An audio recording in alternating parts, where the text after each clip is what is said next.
Hi, and welcome to Concussion Talk Podcast. I'm Nick Mercer.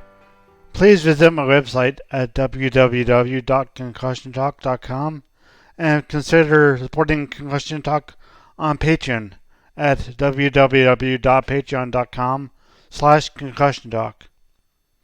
This will likely be my final episode of Concussion Talk Podcast in June, so I want to thank Premier Athletic Therapy and Sports Medicine Clinic.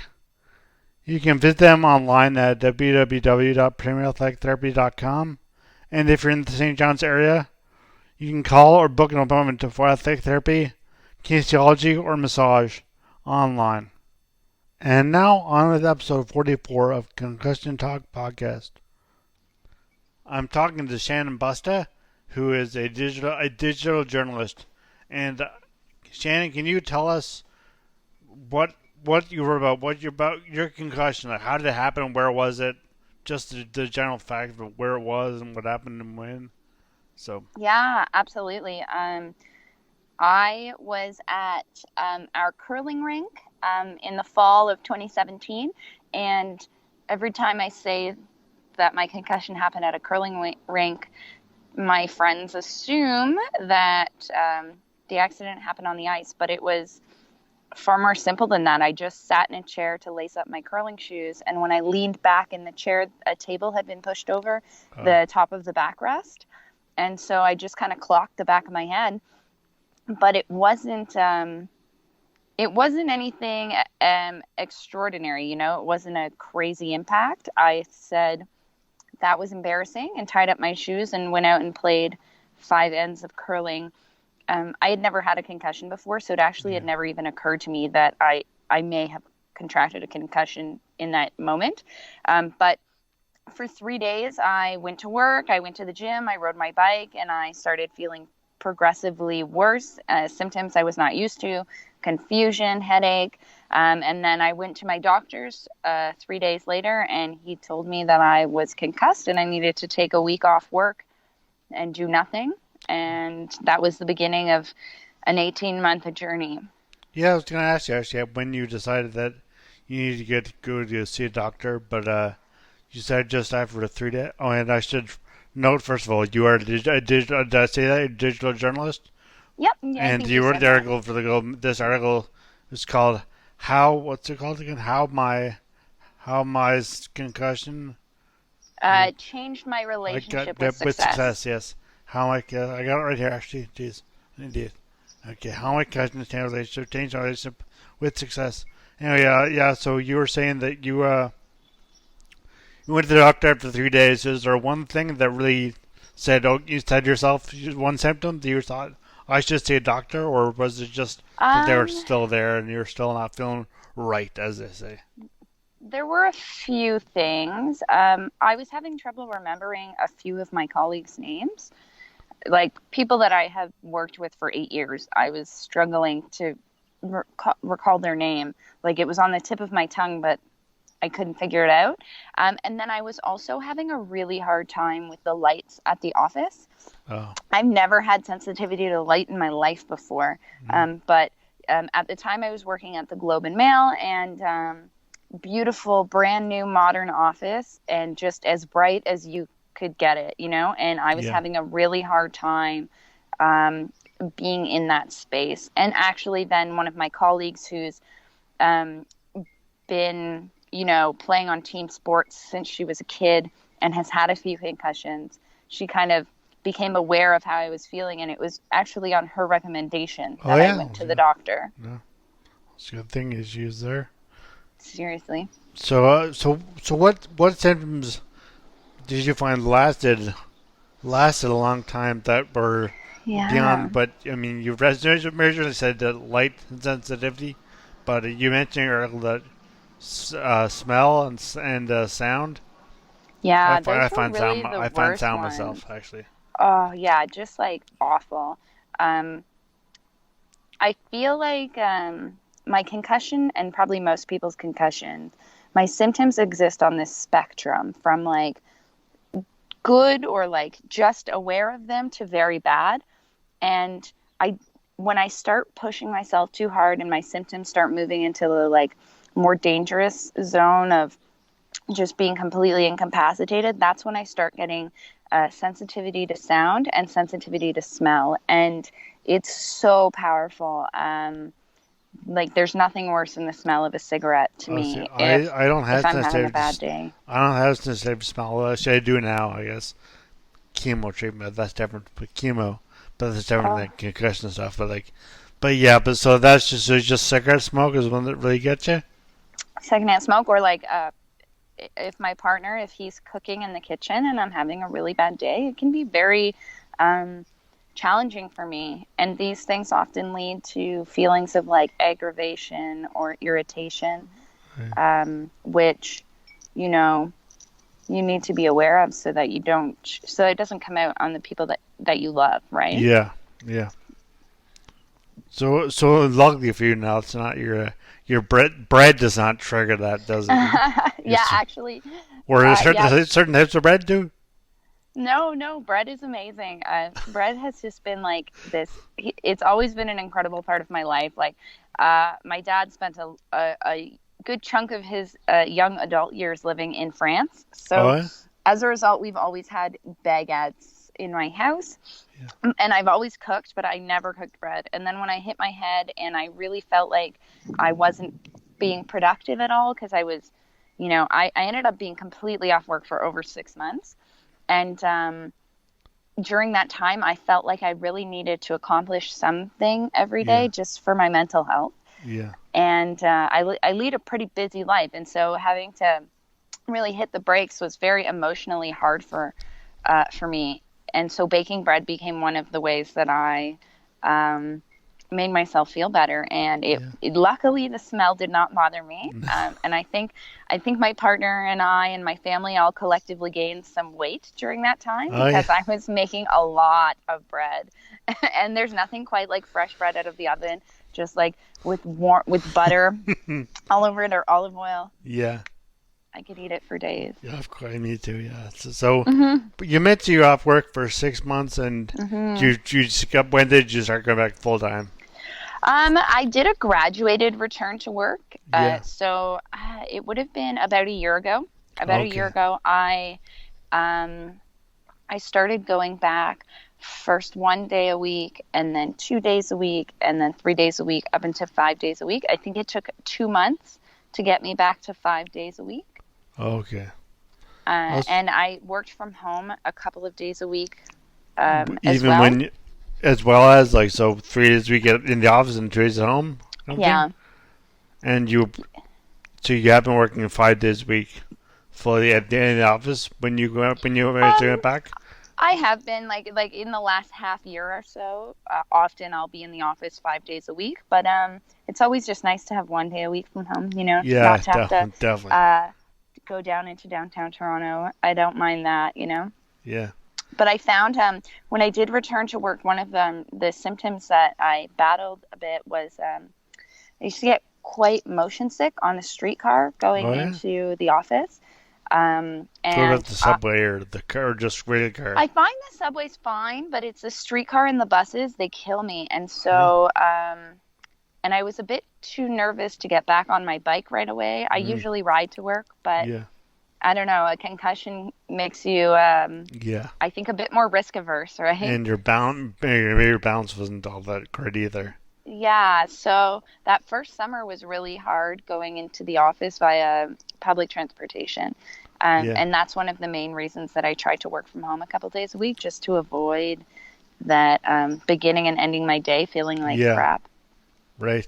So when did you realize that your concussion symptoms were a little bit more longer term issue than more just this, maybe I'll be off for a week, or I'll be off for 2 weeks, or when do you realize that now a few months, maybe a few more months? Yeah, that's a really good question. Was there triggers? My other part of that. I don't know. I mean, there must have been moments because so I hit my head, I believe it was on November 3rd of 2017. Yeah. Okay. And January 14th, I was supposed to begin my MBA. And so it actually hadn't even occurred to me that it was going to be more than a week off. When I first went in and told my doctor, and he said, "Oh, you have to stay home," I was like a little bit stressed because I had some really big projects going at work. But I was Right. like, you know what? A week off doing nothing, it will Yeah. probably be good for me. Yeah. But then 1 week became 3 weeks. And then I went back to the office after 3 weeks and worked for 2 weeks. And I thought I was okay. And I was kind of trying to ignore some symptoms. But after those 2 weeks, I relapsed so badly Oh yeah. that I had to take a cab home, Mm. and I didn't really get out of bed for a few days after that. And that's when my doctors had a really tough conversation with me. So this would have been now like early December. That's when they had the tough conversation with me about, we're going to have to put you on a long-term plan. Like, I think you should take at least 2 months off work. You need to postpone your MBA. That was the hardest thing emotionally, because the MBA just represented such an exciting time for me, Yeah. and I just really wanted to get it started so that I could finish sooner as well, right? Yeah. And start reaping the benefits. So it was very hard to put that on hold, but um, I obviously did, and Yeah. my long-term care just kept extending. I had a conversation with my doctors and my insurance team and my office every 2 weeks, and we'd all check in and reassess. And my start date kept getting pushed and pushed and pushed and pushed and pushed, and before I knew it, it had been 6 months and before I was walking back into my office. Right. Actually, I want to talk to you about your perception of success and accomplishment, and what this mandatory pause and imposed pause or slowing down. I know for me, I've always been pretty laid back, so slowing down is not really but I was doing a lot of stuff, a lot of activities before my brain injury. But yeah, I noticed that it's not necessarily. Do you find that now that you have less, not importance as maybe sort of values, maybe strong words, but the best words I have for how you place importance or value on accomplishment or success more than just enjoying your bread and your just to Yeah, say enjoying the bread that smelling I the bake. love. Yeah. I think that I certainly have. Like, my perspective has certainly shifted. The experience of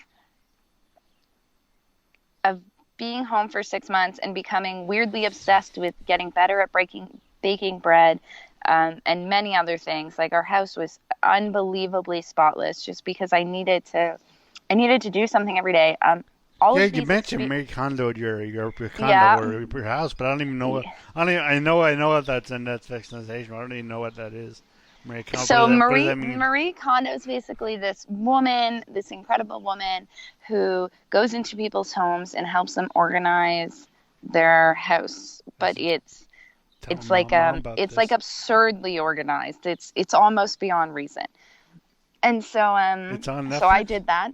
Yeah, it's on Netflix. I It's gotta tell my mom I about this one. Yeah, I would recommend it. Anyway,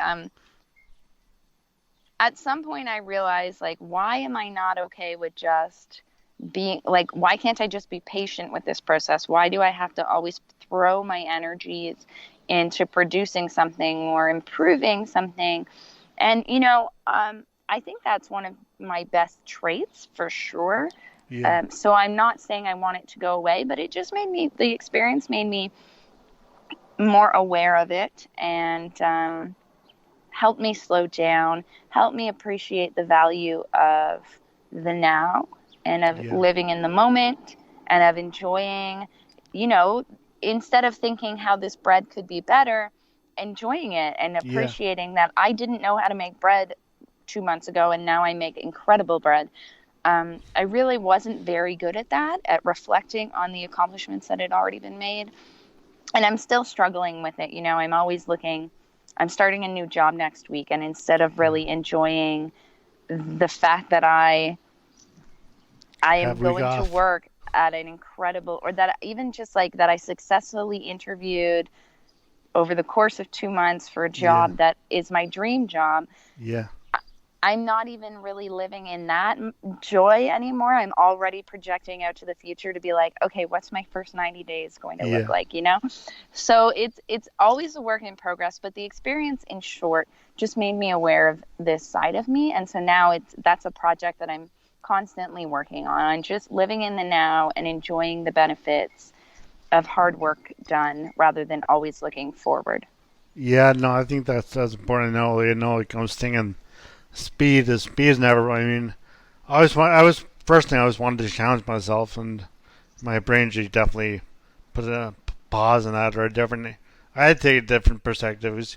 That's one of the things they can have you kind of forced to have this new perspective. It's not like this because if you don't have a new perspective, it's new life for you to have just to not be able to do everything as quickly or as coordinated as you'd like, and not doing it with such speed and such.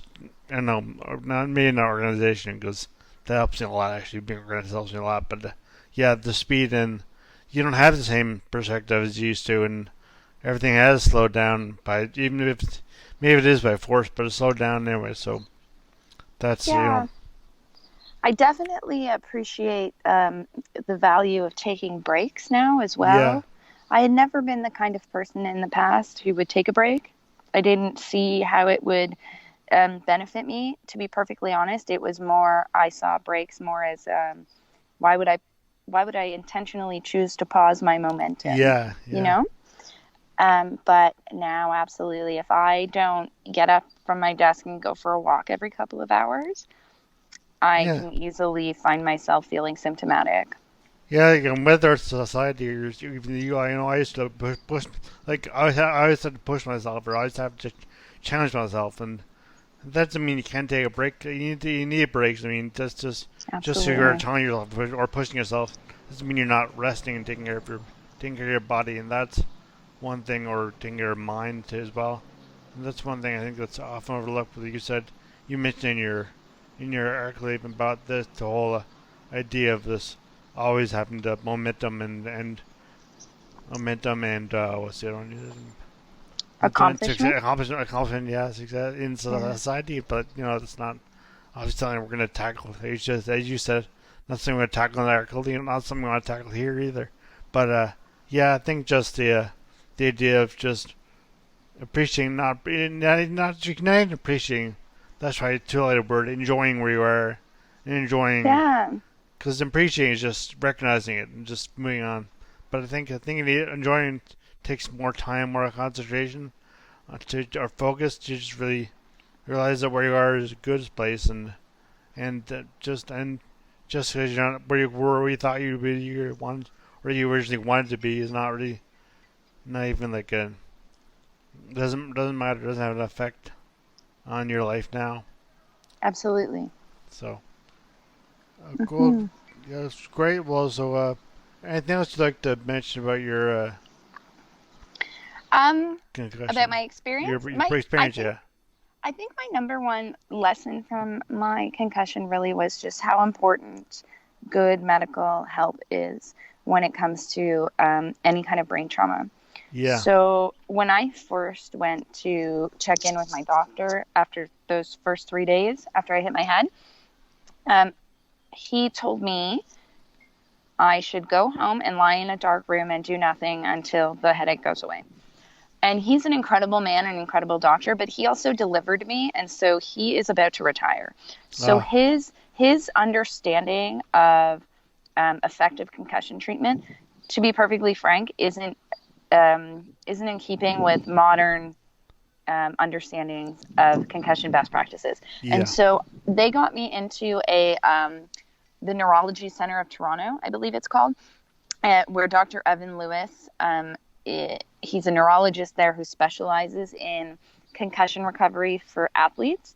Oh, And, you know, fitness and running has been a huge part of my life for a decade now. yeah. And they really helped. They customized a treatment for my recovery, a treatment plan for my recovery that completely changed my the speed at which I recovered, to be perfectly frank, because Good. they gave me completely different guidelines than what my family physician had given me. Yeah. And I'm not knocking my family physician. Yeah. It's really just you need to go somewhere where people have the most up-to-date information and can focus on your specific situation. And so that would be my number one recommendation for anybody finding themselves in this unfortunate position is just make sure you have good medical help. That's excellent advice. Yeah, I agree totally. And so finally, do you have any marathons, half marathons planned, or and what's your next love gonna be? That's actually a great question. So Which one? I have one semester left in my MBA. Oh, So well, I good have luck. decided, thank you. I've decided not to run any races in 2019, but I Okay. will be running the Scotiabank Marathon in 2020. The full marathon or the half? No, I think probably just the half. Okay. And what's your what's your next love for bread gonna be? That's a really good question. We're actually just about to go on vacation for a week, so I'm probably not going to bake any bread this week. Yeah, but where I are you think I'll going? just, we're going to PI. So PI. I know there will be lots of good bread out there to pair with the seafood. Yes. Nice. All right. All Well, right, Nick. thank you so much for talking to me My and doing this pleasure, Nick. podcast. Okay, take care. Thanks. Thank you to Shannon, and thank you all for listening. Please follow me on Twitter, Facebook, and Instagram at Concussion Talk. You can find Concussion Talk Podcast on Apple Podcasts, Spotify, YouTube, SoundCloud, Stitcher, and Google Play Music. As always, music at the beginning of this podcast is by Ben Sound. www.bensound.com.